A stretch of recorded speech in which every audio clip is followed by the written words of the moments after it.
Welcome back to another episode of Rock Boys Football Deal College Football Playoff Tiers. We did our 12-team college football playoff prediction earlier this week, but what that conversation kind of leaves out is a lot of other teams that certainly could wind up in the 12-team college football playoff at the end of November. This is kind of what that episode's about. Now, Dill, the roles are reversed, right? I'm normally the one creating these tiers, taking the heat in the comment section. Now the rabbits got the gun a little bit. You got the tears. You're gonna get grilled in the comment section, and I invite everybody to do so. That's what makes these episodes a blast for the boys. Appreciate you guys rocking with it. Let it fly in the comment section if y'all do enjoy the content. Consider subscribing to the channel. Dill. Without further ado, let's start at the top here. The teams that sitting here, not quite early November, late October. Teams that we feel really good that are going to be in the college football playoffs. Oregon, don't think you need to say much there. They look like the best team in college football right now. Miami, although might not be the exact best team in the college football right now, they got the pathway to go. Like that schedule, they should be 12-0 playing for an ACC championship, even if they lose that game. You agree that they lose that game in the ACC title. I think they're still in. I think so as well. Yeah, they cleared their minefields. Like they had tough games against Louisville, Virginia Tech teams that I think theoretically could hurt them. I look forward. I don't think there's much left. Yeah, the only conversation you could get into if it gets ugly in the ACC championship game, which with Cam Ward at quarterback, I don't see it getting there. Then that conversation gets in there, but I think we're both sitting here feeling good about Miami. Looking at Penn State, Dill, you got Ohio State this weekend. Even if you lose that football game, you probably finish the season 11-1 with your only loss being to Ohio State. Now, the conversation with Penn State is, at least in my opinion, what does that game look like? 11-1 Penn State should get into the college football playoffs. I would be surprised if they were left out. That being said, if it gets ugly against Ohio State, which I don't think it will, then you have that conversation because the only thing that's hurt in Penn State, the 11-1 record, we love it. What are their quality wins on the season? That becomes a question mark. Their wins after that Ohio State game are really, really weak. Illinois being the best one just isn't particularly great for this year. Yeah. But again, if they're competitive in that game, and that's where you kind of get into like some of like, okay, how do you think that game plays out? That defense is too good. And frankly, the way Ohio State's offense, especially their offensive line against an elite defensive line, I just don't see that game getting out of hand. And if that game doesn't get out of hand, they'll have kind of a bulletproof resume in my mind. I think Penn State very well could win that game in terms of the matchup. Like that is a load of a defensive line for Ohio State to block on the road. Notre Dame, obviously an ugly loss at home to NIU. I said they were the biggest winner of Saturday because Texas A&M beat LSU. And Texas A&M looks like one of the best teams in the SEC. If you're Notre Dame, the resume is not incredible with the strength of schedule. And the loss at NIU doesn't help. But when you have that win on the road at Texas A&M, a Texas A&M team that looks like they'll be in the college football playoffs, you have them in the confident tier, you feel pretty good about Notre Dame running the table and winning out, finishing 11-1. And with that win on the road at Texas A&M, a team that you feel confident is going to get into the college football playoffs, it got to make you feel a little bit better that Notre Dame is going to be in the playoffs as well.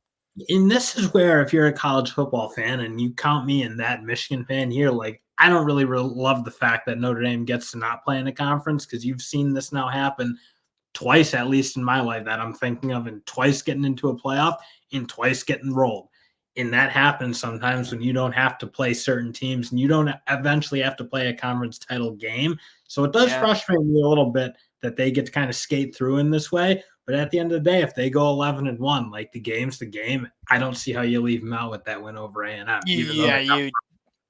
Now, if Texas A&M went the other way, which could have been a possibility, I think it could have been a problem. I think an 11-1 Notre Dame team probably gets left out of the college football playoffs if Texas A&M was an average team in the SEC. But because Texas A&M right now is sitting at first place in the SEC and seemingly looking better and better as the year goes on, you feel pretty good about Notre Dame. Now, going to the next tier, Georgia, which I think we both have as the number 2 team in the country right now, but only in the confident category, just like it has to do with their schedule, right? You're on the road at Ole Miss, then you play Tennessee. Like those are 2 games that if you navigate the right way and win, you're obviously, and you win the SEC championship and you're getting the number 2 seed in the playoffs. My question to you, Dill, would be, Georgia drops one of those football games. Let's go dropping at Ole Miss is a 10-2 Georgia getting into the college football playoffs I think they with a have win at Tennessee. I think they have a really, really, really good chance if they win Yes, one of those great. games. But I don't think it's inherently a guarantee, which is why I left them in the confidence section. Because again, if I look like, well, what if Ole Miss then runs the table and beats Georgia? And what if Tennessee is like, if either of those teams run it and they're 10-2, which is where they'll kind of shake out to be with a win over Georgia, they jump over Georgia, and then Georgia's kind of like, well, do they get in over an A&M? Do they get in over a one-loss Texas? Like that conversation can come up. Again, I still think they're really, really safe bet to get in, but I don't think they're as much of a guarantee as some of these teams. I just See, like. I would disagree. If they go 10-2, I wouldn't say they're a lock to get in. I feel damn good about it because especially you go back to week 1, like blowing the doors off of a Clemson team that I think is going to play for an ACC championship. Now, one thing that could help Georgia is well, we gotta have to think about this, but if Clemson wins in the ACC championship, they get the conference title, but then that opens the door for 2 ACC teams getting in. That could be a problem for Georgia. But I think at the end of the day, we knew they had a brutal schedule coming in. Do you go 10-2 with some impressive wins on the road at Texas? And that kind of might matter about what Texas does the rest of the year. Can they beat Texas A&M late in the season? It's hard to see, and it's just hard to see the committee leaving out Georgia, if we're going to be quite frank. Texas A&M. I think you lump those two teams in together. I think they should both be 10-1 when they play each other at the end of the year. Do you think both get in? If they, do you think they both go? I'm obviously the team that wins. That's why I put them in the confident, because again, I think a 10-2 Texas is going to have a really good shot. Not a great shot, probably not as good as arguably maybe a 10-2 Ohio State, frankly, with a win over Indiana, but a really, really good shot because they will have. I mean, they'll just have the strength that not. Well, that's the issue. They won't though. They won't have the strength of schedule. And they won't have a great win if they don't win that Texas A&M game. But I just look like, are you going to put an Indiana team over them or a 2-loss Clemson? That's where it gets a little tough. Like, I still think they'd have a really good shot, but it's not a great shot. I just have them in the confidence because I think they beat A&M. That's kind of where I'm at with it. It's a good matchup for Texas. You know, like there's not a ton of teams that can block Texas A&M's pass rush. Barring that Georgia game, you feel pretty good that Texas can block them up. This is how I would phrase it. I feel a lot more confident that if Texas A&M loses, they still get in with 10-2 record over Texas because I think they have some better wins along the way. Like if Texas loses that game to Texas A&M, and it might not, especially if it's ugly, because it was pretty ugly against Georgia. If it's ugly against Texas A&M, like are the two clear best two teams you've played, the only two college football playoff teams you played on your schedule, then it gets hairy for Texas at 10-2. Boise State getting it as the chief. They won't have a gross loss. That's kind of one other thing I'm factoring is they just won't have that Arkansas. I would disagree because I would argue that loss at home to Georgia was not good for Texas. Like Georgia's good. You can deal with Georgia's really good, but they got whipped. Like they got whipped up front. That's my only problem. People lose bad to the Dogs. They're a really good team. I think that's acceptable more so than losing to a Vandy or Arkansas. Or it's more to me. It's more acceptable if you have some quality wins, or at least and again, it's not like a vendetta against Texas. I'm just thinking of a committee standpoint. Like if the only two college football playoff caliber teams I saw you play, you lost them both, and one was ugly against Georgia, and you don't really have any other college football playoff caliber wins on the schedule. That's when I question if a 10-2 Texas gets it. When it doesn't hurt to have the pedigree of the Horns, and they had a really good year last year. They had it I still look. I think they're in good shape if they play a competitive game with A&M. I don't think they're locked. That's why I don't have them at the top of the confidence or the field grade. I think they're in good shape. Boise State, group of 5 team. You win over UNLV. They seem to be the group of 5 team. And again, you look at their resume, like a close loss on the road against Oregon. Like that's an impressive resume to the point where I wonder if they are higher than the 12 seed. Like we kind of just in all our predictions locked in Boise State at 12. That's a team that could climb potentially to a higher seed than 12. We'll see how that goes. I'm not going to go there. All right, bubble watch. Tennessee, Clemson, Indiana. Those are the two teams because you look at BYU, Iowa State, and Kansas State. Whoever wins the Big 12 gets in. I don't I don't think there's going to be two teams from the Big 12 getting into the college football playoffs. So you look at Tennessee, Clemson, and Indiana. I want to start with Clemson because Clemson's the one that I was having this conversation with a Clemson fan the other day. And he said, all right, if Clemson runs the table in the regular season, finishes 11-1, loses to Miami in the ACC championship game, does an 11-2 Clemson get into the college football playoffs? I don't think they inherently do because I think in Indiana, a one-loss Indiana, I think will have a decent argument over Clemson. Because again, talk about not having a good win. If Clemson doesn't beat Miami and they get stomped by Georgia, they don't have a good win. I don't call that an embarrassing loss personally, because again, I don't think there are embarrassing losses to Georgia. If you get beat really bad by Georgia, that's Georgia. It's not like losing to Vanderbilt, as I kind of said, but they won't have a single solitary good win in my mind. Like Louisville, I just don't think enough win. They play Louisville. They go on the road to Pitt. They go on the road to Virginia Tech, two teams that are trending in the right direction. Again, these are not like, oh, yeah, they should get in the college football playoffs because they won those. Tech still did lose to Rutgers. This is the conversation that I think is worth having with Clemson. It's a little bit of the eyeball test. Like, if you're going to lose that game in the ACC championship, one, that game's got to look really damn competitive against Miami, but you have to start ramping it up against a team like Louisville this weekend.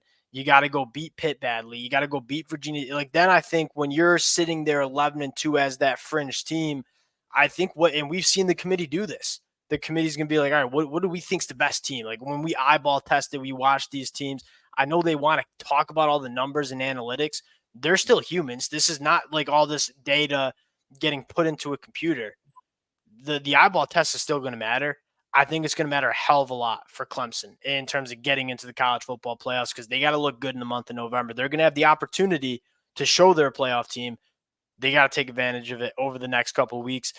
Tennessee, you look at their schedule: Kentucky, Mississippi State, at Georgia, UTEP, Vandy. Really, you're looking at that at Georgia game. If they lose on the road to Georgia, you have that on the road loss to Arkansas. Does a 10-2 Tennessee team get in? My argument would be like, what does Alabama look like? And what are some of those wins that they had earlier in the season look like for Tennessee? What you take on Tennessee here? I think they have a really, really good shot at 10-2. I think the eyeball test will certainly help them. I think you still look that defense, that's about as vicious and potent as any defense in the country. Again, if Nico starts playing better, that obviously really would help. But I still think they're going to have a good enough resume. They've really pounded some teams out. They've obviously had some not so good games, like that Florida game, not super impressive.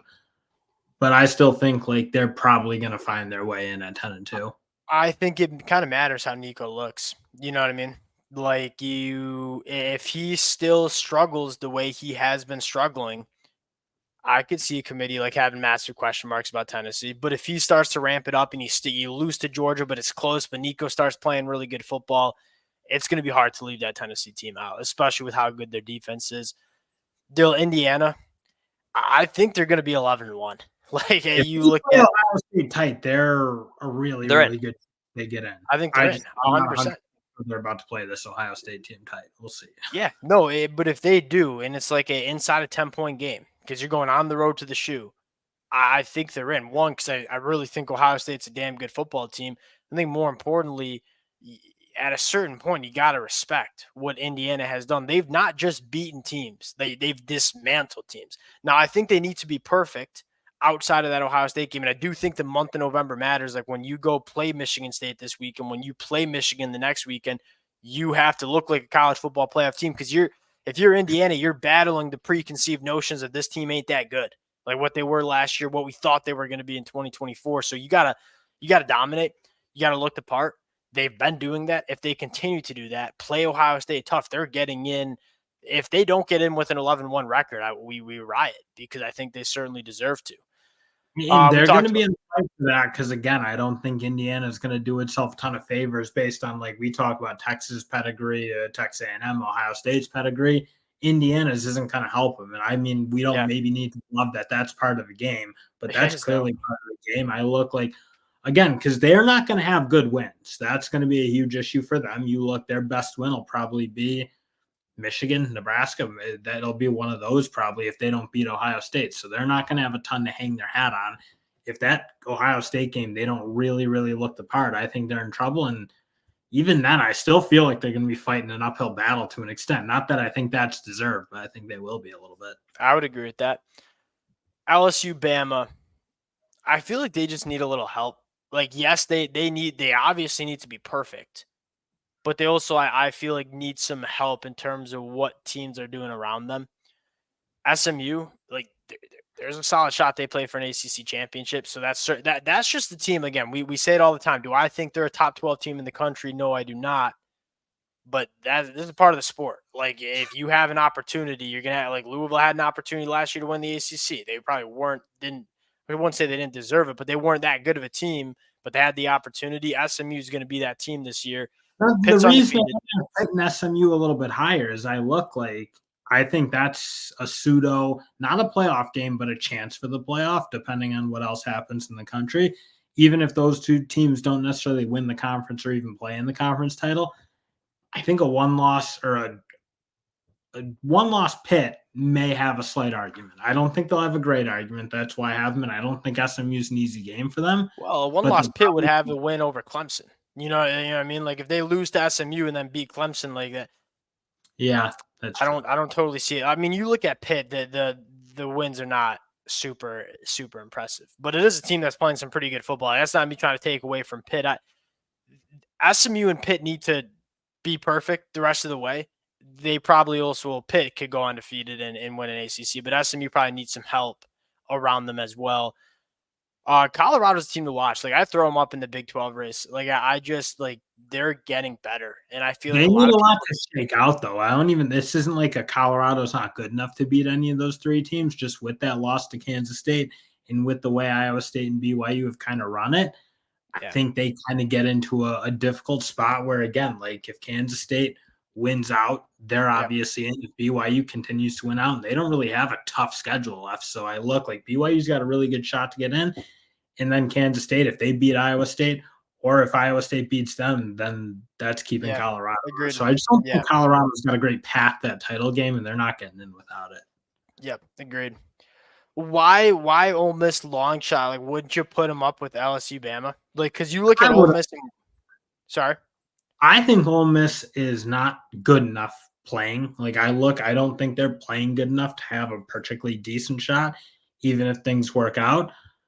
But I think they have it in them to make it happen. So that's where I'm like, I don't think they have a particularly good chance beating Georgia. That's fundamentally where I'm at. And if they don't beat Georgia and their 3-loss team, they have no chance. So they need to beat Georgia essentially to get in, and that just feels like a Herculean task. Yes, I wouldn't take Ole Miss right now. I thought that was the best performance we've seen from that Ole Miss offense since they were playing the Cupcakes in September against Oklahoma. So if they can continue to do that, I think that, because, again, I don't think Georgia's like this invincible team that we're used to seeing. Like, they have some chinks in the armor, and Ole Miss, they got a legitimate top-end defense in the SEC. I have a bigger issue with Ole Miss than I do with, like, saying Georgia's maybe not a killer. Like, I just don't – Ole Miss hasn't been particularly great all year, it feels like. Yeah, they're kind of like the Missouri right now. You know, like, we were like, Missouri's really good. But are they going to start playing like that? With the chance still out there. Yeah. Now Missouri's toast. But, like, going into that Bama game, like, that was the conversation we're having with Missouri. It's like, hey, we know what this team can do. Now they got to put it on the football field, and they've, in fact, did the opposite, just decided to play worse than we've ever seen them play before. Ole Miss is a team that I'm kind of with you. Like, they got the ability to run the table, and if they do run the table, go 10-2, it's going to be hard to leave them out, because that means they're getting better, and that means they look like one of the best teams in college football to end the season. And we've seen the committee kind of trend to, hey, what teams are hot in the month of November. That's something that matters. Like, you looking good in the month of November, recency bias. Again, these are people, not computers. We'll see how it works out. Again, let it fly in the comment section. A lot of different ways you can evaluate these teams. Appreciate you guys rocking with it. If y'all do enjoy the content, consider subscribing to the channel. Appreciate you guys. We'll talk to y'all later.